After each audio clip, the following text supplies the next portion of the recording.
La maldición de Tutankamón, realidad o coincidencia mortal.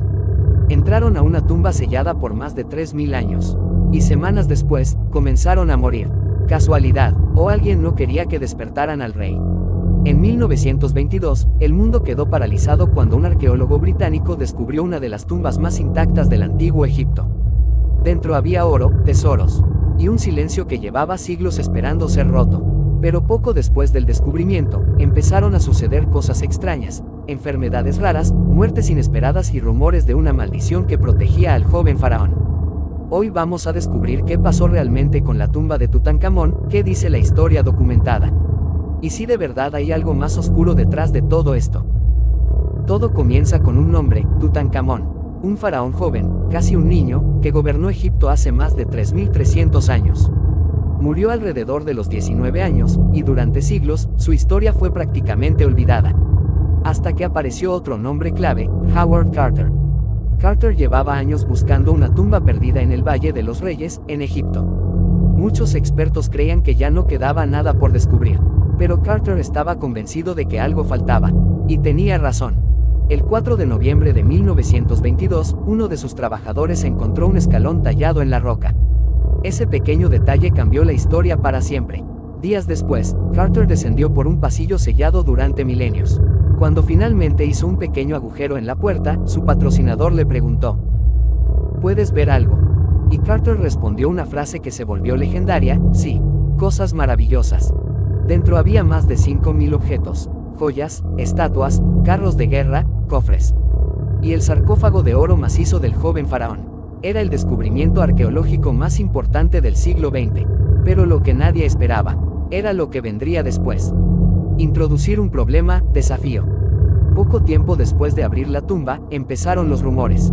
Decían que había una advertencia antigua, una especie de maldición que caería sobre cualquiera que perturbara el descanso del faraón. ¿Y sabes qué hizo que la gente empezara a creerlo? Las muertes. La más famosa fue la de Lord Carnarvon, el hombre que financió la expedición. Murió apenas unos meses después de entrar a la tumba. Lo extraño fue cómo murió. Se dice que todo comenzó con una simple picadura de mosquito. Se cortó al afeitarse, la herida se infectó, y terminó desarrollando una septicemia que lo mató en abril de 1923. Hasta aquí, podría parecer una mala suerte más. Pero lo que hizo que todo se volviera inquietante fue lo siguiente: en el momento de su muerte, las luces de El Cairo se apagaron misteriosamente. Su perro, en Inglaterra, murió al mismo tiempo. Y según algunos reportes, el cuerpo de Tutankamón tenía una marca en el mismo lugar donde Carnarvon fue picado. Coincidencia. Exploración, desarrollo. Después de Carnarvon, comenzaron a surgir más historias. Se decía que varias personas relacionadas con la tumba murieron en circunstancias extrañas en los años siguientes. Algunos por enfermedades, otros por accidentes. Los periódicos de la época hicieron lo que mejor saben hacer: exagerar todo. Titulares como "La maldición del faraón cobra otra víctima" comenzaron a aparecer en todo el mundo. La historia vendía, y vendía muy bien. Pero aquí es donde las cosas se ponen interesantes.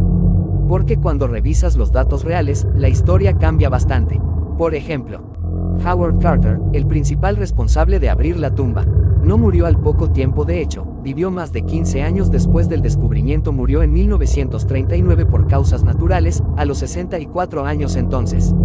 Si había una maldición, ¿por qué no afectó al principal culpable? Otro dato importante. Un estudio realizado décadas después analizó a las personas que estuvieron directamente involucradas en la apertura de la tumba. La conclusión fue clara: la mayoría vivió una vida normal y no murió antes de lo esperado. Entonces, ¿de dónde salió toda esta idea de la maldición? Parte de la respuesta está en la cultura de la época. En los años 20, el mundo estaba fascinado con lo exótico, lo misterioso, lo oculto. Egipto era visto como una tierra llena de secretos antiguos y poderes desconocidos. Además, algunos escritores y periodistas comenzaron a inventar detalles para hacer la historia más interesante. Por ejemplo, la famosa inscripción de la maldición, que supuestamente decía: la muerte vendrá con alas rápidas para aquel que perturbe la tumba del faraón. No hay evidencia sólida de que esa inscripción haya existido realmente en la tumba de Tutankamón. Fue más una creación mediática que un hecho histórico. Clímax, momento clave. Pero aquí viene la parte que hace que todo esto siga siendo tan intrigante hasta hoy.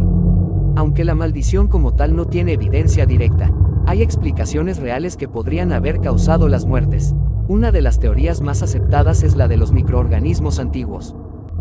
Las tumbas egipcias estuvieron selladas durante miles de años. En ese ambiente cerrado, podrían haberse desarrollado bacterias, hongos o toxinas peligrosas. Cuando los arqueólogos abrieron la tumba, liberaron todo eso al aire. Algunos estudios han encontrado moho tóxico en tumbas antiguas, como especies del género Aspergillus, que pueden causar infecciones respiratorias graves, especialmente en personas con sistemas inmunológicos débiles.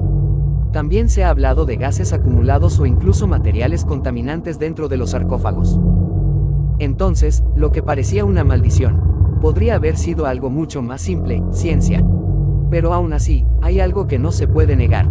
La historia de la maldición de Tutankamón no murió con los hechos. Se convirtió en leyenda. Películas, libros, documentales. Todos han alimentado la idea de que hay algo más allá de lo que podemos explicar. Porque seamos honestos, una tumba llena de oro es impresionante. Pero una tumba con una maldición es inolvidable. Entonces, la maldición de Tutankamón es real. La evidencia histórica dice que no.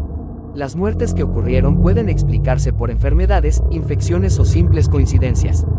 Los datos muestran que la mayoría de las personas involucradas vivieron vidas normales. Pero la historia, esa es otra cosa.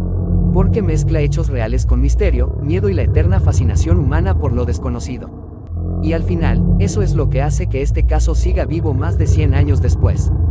No porque esté demostrado, sino porque todavía nos hace preguntarnos, ¿y si sí?